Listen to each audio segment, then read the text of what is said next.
Space Shuttle Mission 125 was one of the most difficult and the most dangerous. Liftoff of Space Shuttle Atlantis. As well as one of the most important. It was our destiny to get this thing done.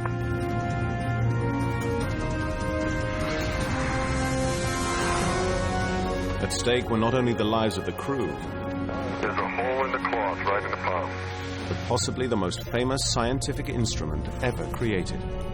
Help them prepare for glory. With high-definition footage shot by the astronauts themselves. Oh, that's unbelievable.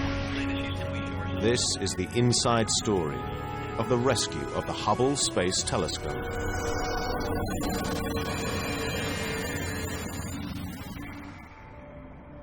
Atlantis OTC.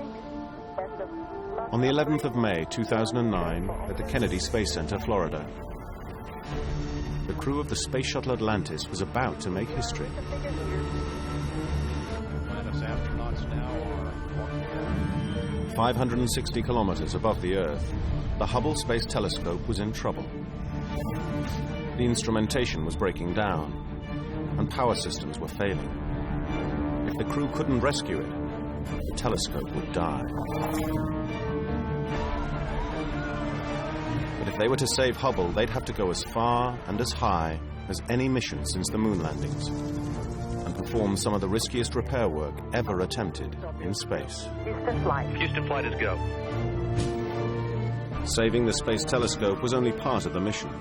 They also planned to make it better than ever. On this mission, we're going to put Hubble in a condition that it will have never been in before, with a scientific instrument that will have unprecedented sensitivity to discover new things. It's a great day to go fly. Why am I prepared to risk my life for a telescope? Think that we're doing it for the better of mankind, but for me personally, I do it because I really love my job. 10, 9,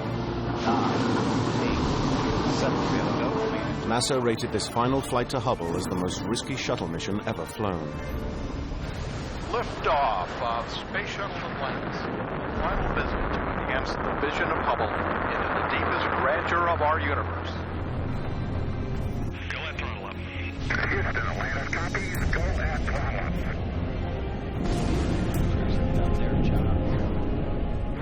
At over 28,000 kilometers per hour, Atlantis dumped its main fuel tank and soared into the freezing vacuum of space. Atlantis, 2-engine Maroon. Houston, Atlantis copies. 2-engine Maroon. 2 out P is a deucer only, and the ASA 1... On board were high-definition cameras that would provide those of us on Earth with a unique and intimate glimpse into the heart of this critical mission. We're in the mid-deck of Space Shuttle Atlantis. My buddy John Grunsfeld over here. But the person we want to talk to is behind the camera. Now, going to be on camera. That's Megan McArthur, who is our flight engineer.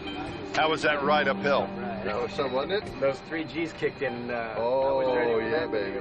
That was fun, though, wasn't it? Man. I'll remember that. It was awesome. Mike Massimino had been with NASA 13 years. This was his second mission to the Hubble Space Telescope. I was really excited to get a chance to go into space on any mission, but to go on a Hubble mission for me was a little more special. Getting the opportunity to work on the Hubble Space Telescope is really a dream come true. We gonna get it all done? Yes, absolutely, 100%. And we're going to have fun doing it. Excellent.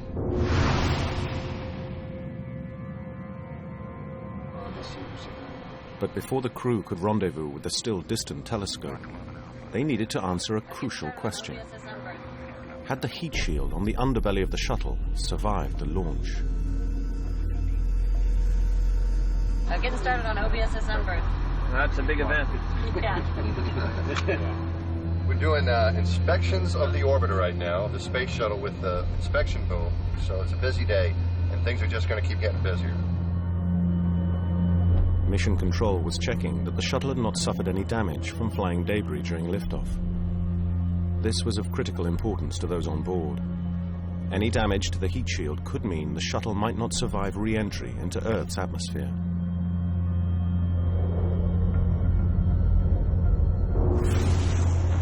This is exactly what destroyed the shuttle Columbia as it returned to Earth in 2003.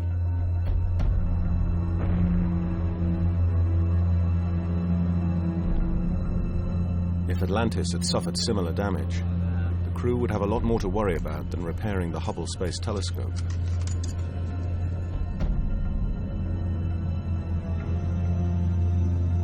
The word came from Mission Control, and it was not good. Atlantis Houston, we show ourselves in attitude. Mike and the crew discovered that the shuttle's right wing had been hit. I'm wondering, is this going to impact our spacewalks? And then you think a little bit harder and you say, never mind the spacewalks, is this going to impact our ability to get home? Good day, everybody. I'm Norah O'Donnell, live in New York. Breaking news on MSNBC. Engineers at the Johnson Space Center are evaluating a small area of damage, tile damage on the shuttle's Atlantis right wing. The crew had to sit tight and wait for word from the ground. The real proof if the space shuttle's okay is when you come down and touch down on the runway. That's when you know for sure that it's working for you. The bad news was that they'd need to look at the shuttle again before risking the searing temperatures of re-entry. The good news was that the damage wouldn't impact their ability to fix Hubble. The crew prepared to set a course for the distant telescope. Atlantis Houston, good config for the burn. Okay, ready? Go. Ready?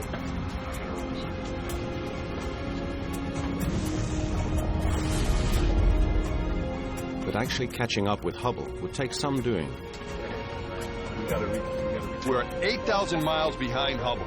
We're 180 miles high, Hubble is at 350, and traveling at over 5 miles a second. We're going to have to chase him around the Earth a bunch of times before we reel him in. As Atlantis closed in on the space telescope, the astronauts got as comfortable as they could. Okay, so Megan's now fishing through. We keep getting interrupted by the ground. But This is what I was looking for, ravioli. oh, man, it was great. Very tasty. I just had some. The crew settled into their routine as Atlantis headed deeper into space. Hubble lay at the very limit of the shuttle's range. To get there, Atlantis had to cross a zone that was infested by millions of pieces of man-made space debris. Every one moving at over 27,000 kilometers per hour. You're moving away, I see. Even a very small piece of debris can do some serious damage. So this is a concern not only for the shuttle, but also for us while we're outside spacewalking. Space debris can kill an astronaut. So why would they risk their lives to repair a telescope? Because Hubble is no ordinary telescope. It has opened our eyes and our minds to the universe around us and shown us wonders we never knew existed. Hubble has revealed the age of the universe, dating the Big Bang to 13.7 billion years ago. It watched as comet Shoemaker-Levy 9 crashed into Jupiter. It helped prove the existence of supermassive black holes, and Hubble's ultra-deep field image showed us thousands of unknown galaxies, all the way back to the beginning of time. But 19 years in the extreme environment of space had taken their toll, and if nothing was done, our greatest eye on the universe would have gone blind forever. We want to make sure we do our job right.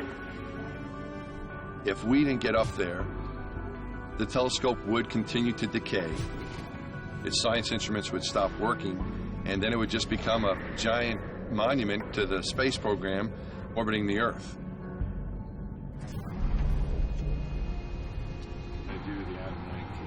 As the rescue mission continued, a photographer in Florida captured this extraordinary image of Atlantis crossing in front of the sun at 21 times the speed of sound. We'd like you to come left, full crosshairs. 3 days and 1.6 million kilometers into their voyage, they finally spotted the telescope.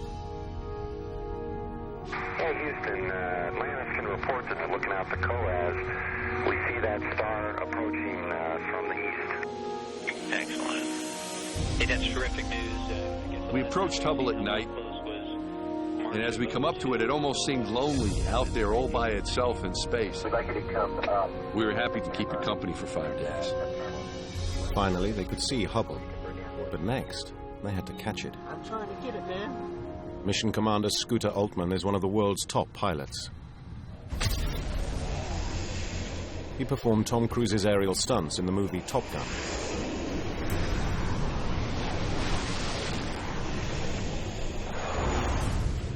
This was much harder. Scooter's got to perform the maneuver of his life to get close to the scope without ramming it, so that Megan can grapple it with the robotic arm. 21 Charlie, flight controller powers on. Commander Altman took manual control of Atlantis. Okay, ready for the item 19? I am. Mission Control could only watch and wait. Okay, guys, let's leave him alone now. Enough, let's let him fly it. I just need you to tell me when we're ready to grab it. Target's still moving slightly right. Sun is coming into our field of view. 560 minus 1. But the shuttle was closing in a little too fast, and the $5 billion telescope was drifting off course. So a little hot. 4 degrees left. The crew came all this way to fix Hubble, but if they weren't careful, they could damage it even more. You know, they say failure's not an option. For me, failure was just unthinkable.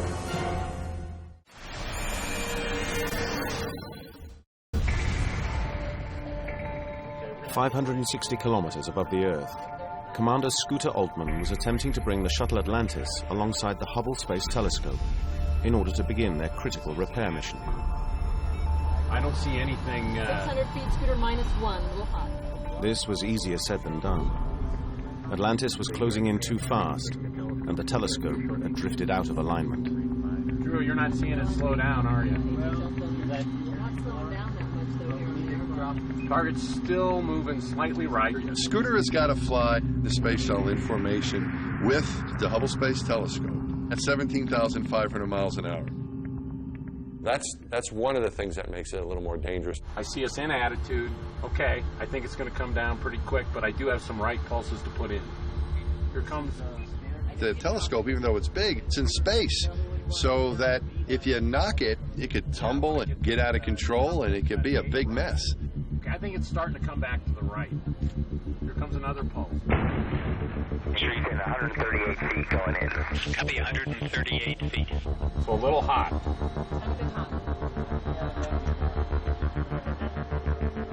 Okay, here's the braking pulse. An hour later, the team was still struggling, but the telescope was finally close enough to grab. Okay, we copy 100 feet and ready for the item 21. Here comes... It was up to mission specialist Megan MacArthur to catch it, with the shuttle's robotic arm. We have the telescope in the RMS end effector. Reggie, we copy, and we're pulling down the KU right now. We see that. Thank you. Here's a B right. You're centered right now. She's got to go quick enough so that Hubble doesn't start drifting away, but not too fast so that she knocks into it and sends it off spinning. Yep. These targets dropping. 4 degrees left. Radar says... Okay.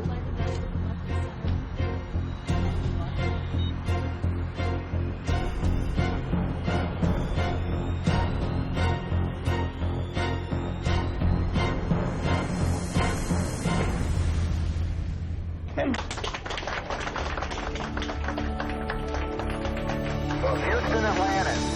Hubble has arrived on board Atlantis with the arm. Atlantis, Houston, we copy. Nice job, Megan. Nice job on the Proxap's flying as well. It's great to be back with the telescope. I was just overjoyed that we had spent all this time and effort and that it paid off. If you look outside that window, I see Hubble. There's a telescope out there. Coming up, getting closer, checking attitude, getting out of control. Check your attitude, Scooter. It looks good now. I think we're stable. I feel as if I'm stabilized. Oh, good grapple. Good grapple. While the flight deck relived their experience, back in the midsection, veteran John Grunsfeld and rookie Drew Feustel prepared for the mission's first spacewalk. Drew is a first-time space flyer. John Grunsfeld has been to space 5 times, the last 3 of which have been to the Hubble Space Telescope. He is the chief Hubble hugger on our crew. And John, this is like spacewalk number 714? No, spacewalk number 6. Okay, great. I'm really looking forward to going out, putting in the wide field camera. What's wide field camera going to do? Unlock the secrets of the universe. That's right. Unlock the secrets of the universe. Right. The wide field camera 3 will be much more sensitive than any other instruments we've put into the telescope over a very wide range of colors, from ultraviolet to the infrared with one instrument. We've never been able to do that before.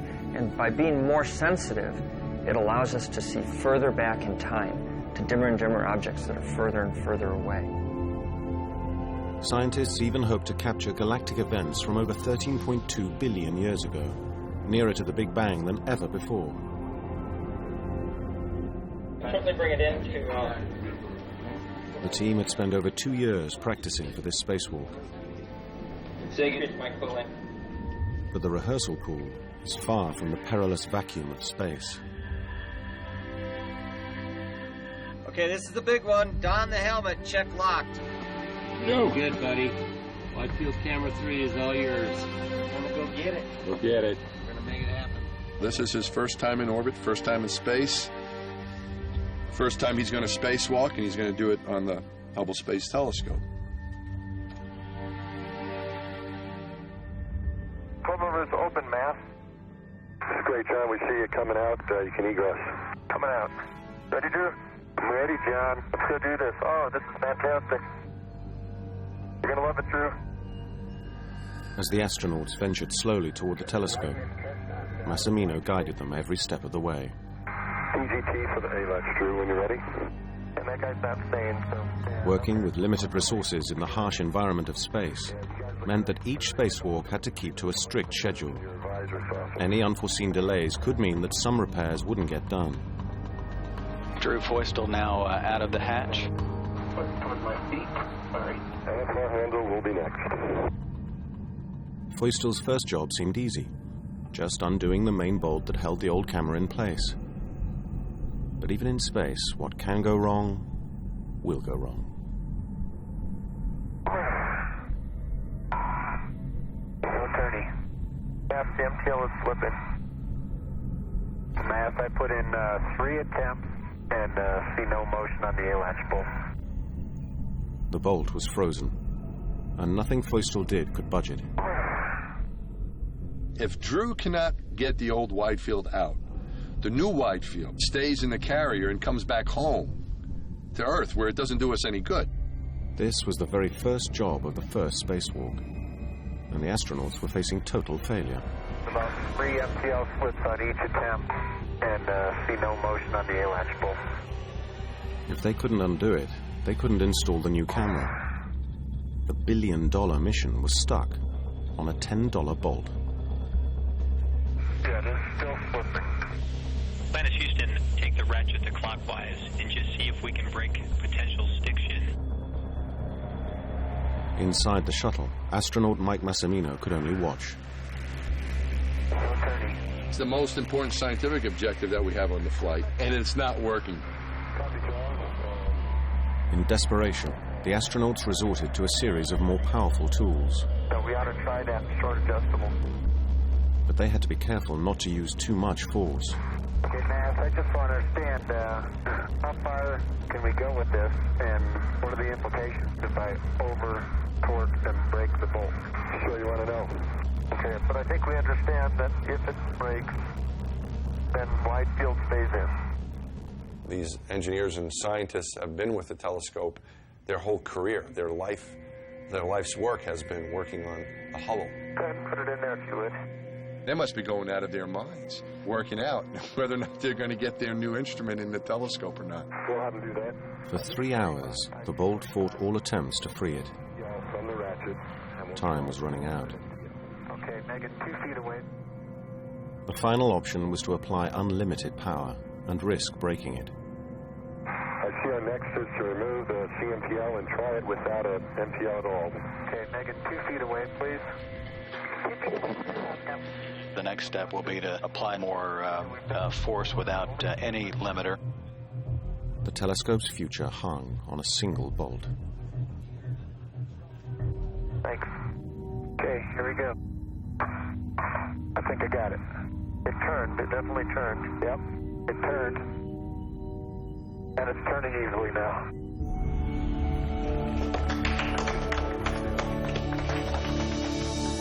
Well, this has been in there for 16 years, Drew. It didn't want to come out. It just decided to be a recalcitrant teenager. Go for the maneuver, Megan. Copy, going to aspect, sir. For the Hubble scientists, releasing that bolt also released the new wide-field camera to unlock more of the secrets of the universe. 5, 4, 3, stop, 2. Motion stopped. That's awesome news. In some ways, that's part of the fun of spaceflight is that you don't know what challenges are going to arise, and you work together to fix them. We were very gratified that we did our job well, and from what we could tell, we hooked everything up correctly. By the time the astronauts had completed their work, their marathon spacewalk had lasted over 7 hours. We got to Hubble and gave Hubble a hug in traditional Hubble fashion. Hubble threw us a few curves. Whole team. Great job today. On board here, on board Atlantis, and of course on the ground. I figured after we had the trouble on this duck bolt and we were able to get around that, we've had our problems for the mission, and the rest of it will go smoothly. But in the back of my mind, I figured, not so fast. You never know what's going to happen. Massimino's instincts were to prove eerily prophetic. It won't sit flush on the plate. If I get, it's kind of rocking on it, as if there was something underneath it. Hubble was not going to make it easy.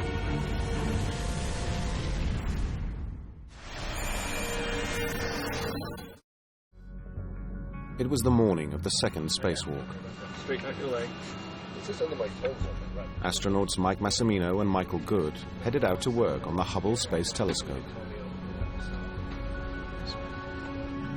As soon as I stuck my little head out the hatch. It is a beautiful day outside. There are no words to describe it, how beautiful the Earth is. Welcome to the wonderful world of working in a vacuum. Okay, I'm going to hop up in the arm. All right. The astronauts needed to replace 3 rate-sensing units, gyroscopic instruments that stabilize Hubble's gaze on the stars. The reason we can get those really cool images is that the telescope can point itself very accurately. As it's whipping around the Earth 17,500 miles an hour, it's able to hold that position. Each stabilizing unit sat on a set of guide pins deep inside the telescope. To change them, Massimino had to crawl inside Hubble's cramped interior. Mike Massimino, positioned for the first rate sensor unit change out. Okay. Hey, Mike, I got it. All yours. Very nice. Okay, it's coming in, Mike. That's it. Good job. Okay, CPRQ. Perfect. Mag, I'm ready to maneuver. The first one was easy. Thank you very much. Okay, man. But the second unit refused to cooperate. This one feels different than the last one. It won't sit flush on the plate. If I get, it's kind of rocking on it. The crew members are having a little bit of trouble seating the new unit into its plate. As if there was something underneath it. I just can't seem to get all 3 corners at the same time. The bolt should pull them in, though, if you're aligned. The clock is going, and the seconds, minutes are ticking along there. Our spacesuit is going to run out of resources, and we won't be able to stay out that long. We've got to get it in fairly quickly, or else the telescope won't work. After 4 hours and no success, they were forced to give up. Instead, they tried to fit an old, rebuilt spare unit that was stored in the payload bay. Mike Massimino holding his position inside the telescope at the install location. Mike endured the cramped conditions for another 90 minutes before he successfully installed the spare. Mike, that feels solid. Okay? Yeah, that bolt is in. Great job, Mike. Closure. But Massimino and Good had been out so long, they were running low on oxygen. They had to go back to the airlock to get more. I was going to get too low, too close for comfort, if we went much longer without me recharging it. Mask going into the airlock. The crew members are an hour and a half behind the timeline at this point. Before the crew could finish, they also had to replace Hubble's 20-year-old batteries. I was pretty tired, and I knew we were running long on time, and we didn't have any options for any more sticky bolts or things not fitting.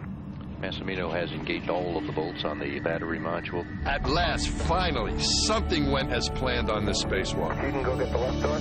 I'll do that. With their work done, the exhausted crew closed up Hubble for the night.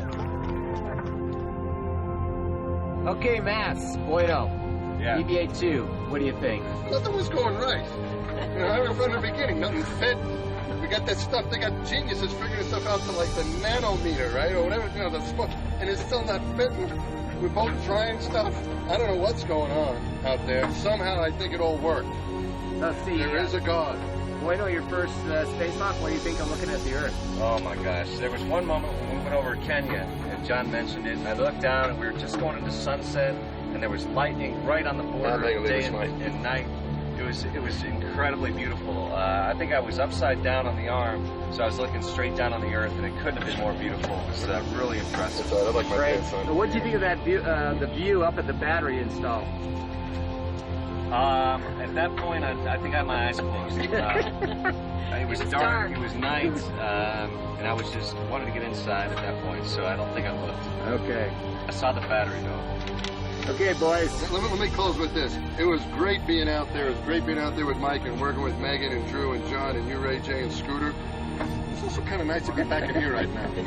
After all of that out there, you know? 5 days into the mission and having completed 2 spacewalks, the crew took some time for relaxation and to play some space games. Ready, let's hope for the best here. We're taking pictures. I wasn't planning on this sort of demonstration. You can't edit this, you know. Oh, that's pretty good. Hey, Ray J, what's going on? Well, I'm in the WCS, the potty, the space potty. The space potty. Yes. And you can guess what this is for. So when that's on, what happens? Well, all I can tell you about going to the bathroom in space is suction. Hey, what about the solids? Where does that go? I wouldn't look too deep, but there's a hole right here. And a seat. With these 2 handles you put on your legs to hold you down. Good point. Why do you need to be held down? Because you're floating. So everything floats in space. Everything floats? I mean everything. Scooter's corner. And he's actually in his real corner. Where are you sitting right now? Oh, wait a minute. I got a gun on my arm. What are you going to do with I that? got to get rid of that. I put it under the dash. Maybe the next guy. There you have it. All right, is there any other gum down there, or are you the first guy? I'm the first. All right, there you go. All right, so the next commander of Atlantis, don't worry about bringing gum. We got some for you. After the problems with the first 2 spacewalks, the next day's work began with a simple installation of an amazing instrument. The Cosmic Origins Spectrograph. It splits ultraviolet light coming into the telescope into its component colors that will allow us to understand the physics of the universe and the structure of the universe. How was it made? And that's a new capability that we've never had before.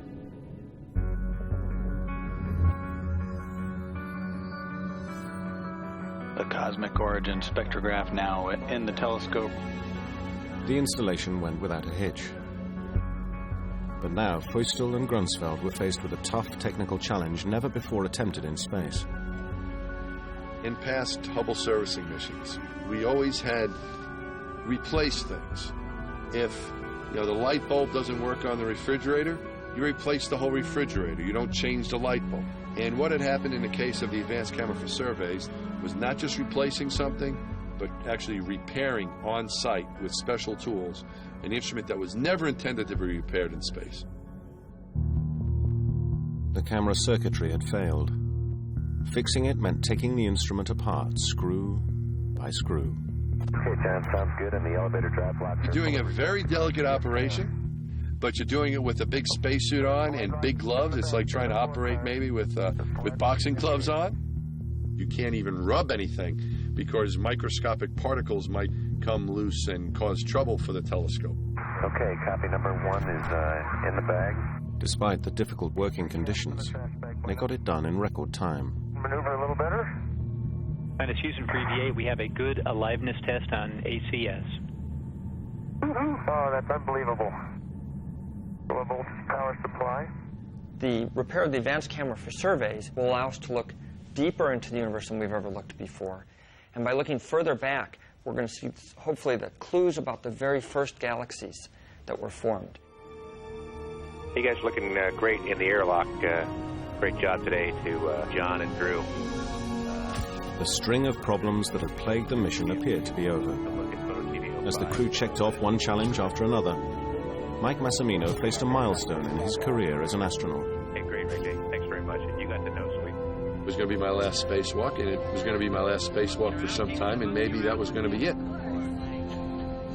It was pretty much a mix of emotions going to bed that night. It was day 7 of Atlantis' mission to Hubble. The astronauts had only 2 days left with the telescope, barely enough to complete all the complex repairs. Mike Massimino and Michael Good were trying to fix the power supply on Hubble's telescope imaging spectrograph. This instrument is used to hunt for black holes in far-off galaxies. To get at it, Mike had to remove a handrail. This should have been simple enough. That handrail is obstructing the attachment of the fastener capture plate. But the handrail would not come off. 3 of the 4 screws come out easily, but there's one screw on the lower stanchion on the right side. I could not get that thing to loosen up. I don't think it's coming out. Try to drill that thing out. Yeah, it's like they're not sure if the drill bit's going to do anything. Okay. The Hubble Space Telescope is arguably the greatest scientific instrument ever built. You just want to keep the bit straight in there. There was a certain degree of stress associated with this. It's not moving, Drew. After hours of thinking it over, NASA decided to go for a low-tech approach. What we're considering is pulling at the very top of the handrail to actually bend that bolt and potentially shear it off in the lower right. But using brute force in space is a high-risk strategy. Well, I just want to make sure that we're not yanking at something and then we're going to hit him on the head or something like that. I don't want any little bits shooting off into a suit, right? That darn handrail. I was worried about debris being kicked up. If I busted this thing, who knows how clean it's going to break. It's going to create maybe a sharp edge. It creates trouble. I didn't want my kids going to school and learning that their dad had destroyed the future of astronomy. As Mike prepared for the riskiest act of his spacewalking career, the telescope entered a communications blackout at 28,000 kilometers per hour. For 2 minutes, the shuttle could not transmit any live pictures to the ground. The thought that went through my mind was, let's do this right now while they can't see. In some ways, I was kind of happy that they couldn't see what was going to happen, just in case it didn't go as cleanly as we planned. There we go.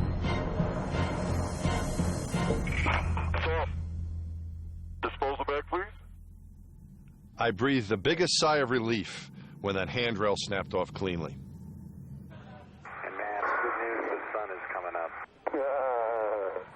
And carefully... Hours behind schedule, Mike could finally start the delicate repairs. It's all yours. You got it? I have it. But as soon as he began, he had to stop. Stand by, Mike. The tool's not spinning, and it looks like it is. The power is off. We haven't even started any of the stuff we had worried about for 2.5 years. And wouldn't you know it, the power tool stops working.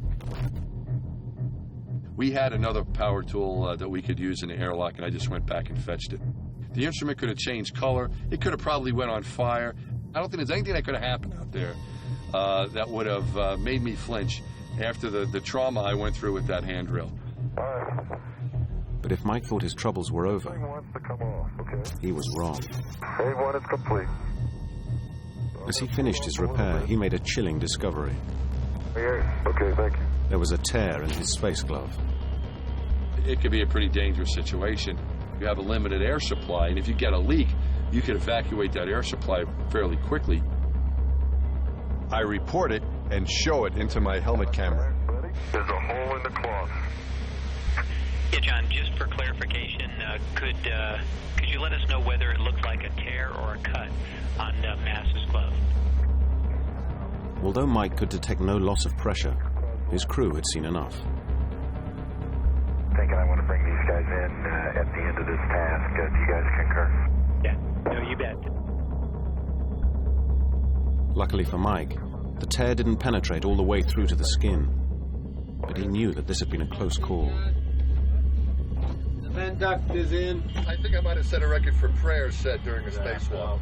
I really think I were being echoed here in the cabin. It was unbelievable. Well. And it was Sunday, which was appropriate. I got dispensation from Father Dominic that I didn't have to go to church yesterday because I was up here. I think you're going to have to see the Pope when you come back, though. I think I need all the help I can get. Alongside prayer, the crew were relying on one of NASA's greatest astronauts and astronomers for the success of the final spacewalk.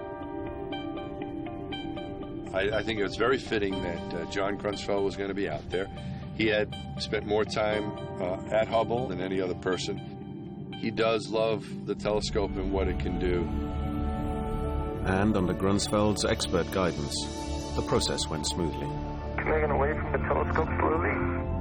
Slowly away. The team replaced a fine guidance sensor, one of 3 highly precise instruments that lock the telescope onto distant heavenly objects. With the guidance sensor installed, there was one last thing to do. I'm ready to go. Warm Hubble up with paneled thermal protection blankets. This will complete all of the tasks. The final spacewalk to service the Hubble Space Telescope is complete. It took 5 of the most demanding spacewalks ever made, but the repairs to Hubble were a total success. And Atlantis' airlock now repressurizing. Guys, how was it? If we put the FGS in-flight guidance sensor, right? If we wrapped Hubble in a blanket. You wrapped it in a blanket and kissed it goodbye. Yeah, literally. And kissed it goodbye, gave it a kiss goodbye. Yeah. The crew of Atlantis were Hubble's final visitors. The last of thousands of scientists, engineers, and astronauts who've worked on the telescope over more than 30 years. Free scooter. Free drive. I'm in end effector mode. Hubble had been successfully fixed, but there was another issue. 10 days earlier, Atlantis had been hit by debris on launch. Safely back on its journey. If the shuttle was to make a successful re-entry into the Earth's atmosphere, it needed to withstand temperatures of 1,650 degrees Celsius. Now, the crew had to survive this ordeal with a damaged heat shield.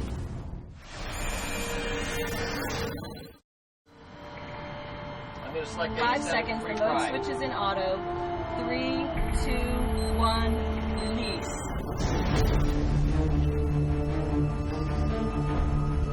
The new and improved Hubble Space Telescope was back in business.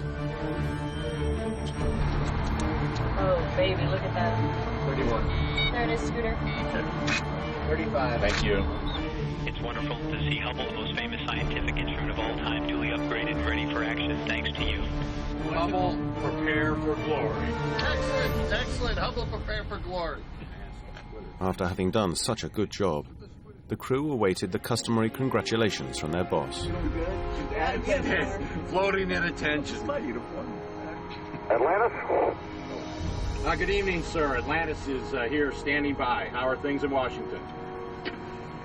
Doing great, like a lot of Americans. I think you're just providing a wonderful example of the kind of dedication and commitment to exploration that represents America. Thank you, Mr. President. Did you guys see my house? I'm trying to figure out if my lawn is getting mowed there. I haven't been back for a couple of months. We'll have to point Hubble at it to see that. The team that we get to work with is what makes the Hubble experience special. Great job. I was thrilled, of course, that the President of the United States had taken the time out of his day to talk to us. It was great. You know, something I'll never forget. So cool. Way to represent. What? You guys are awesome. We want to come for dinner. With the president's call over, it was finally time to think of going home. But getting there would be the most dangerous part of the mission. 10 days earlier, during the launch, Atlantis had suffered damage to her heat shield.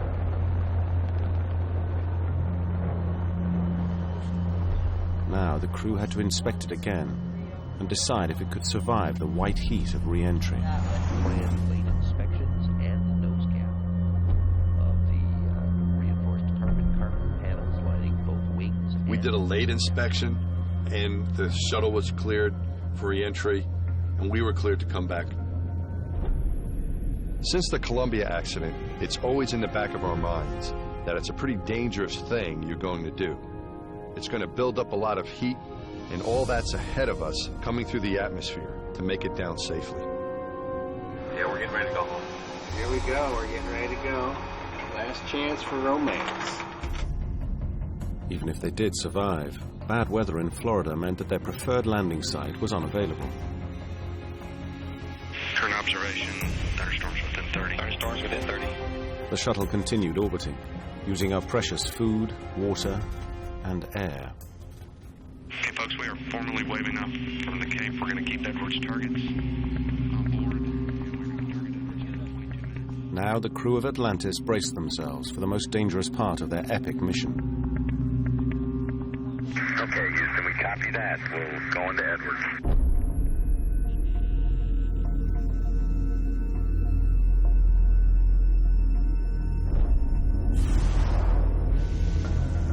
We're a little anxious about what's about to happen.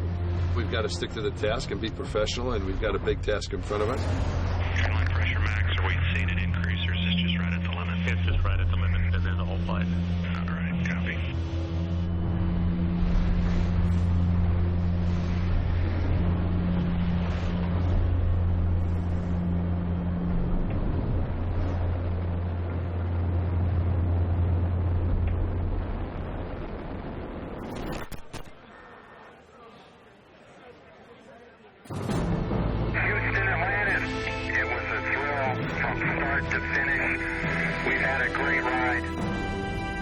The shuttle's battered heat shield had withstood the searing temperatures of re-entry.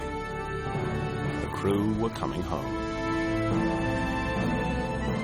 It's kind of cool when you break through the atmosphere and you're coming over the Pacific Ocean. You can see the west coast of the United States. And it was a beautiful day. Gears down and locked. Baker, touchdown. Copy. After 2 weeks and 8.5 million kilometers, the last mission to Hubble was over. Welcome home, Atlantis. Congratulations on a very successful mission. It took a whole team across the country to pull it off. Our hats are off to you all. Thank you so much.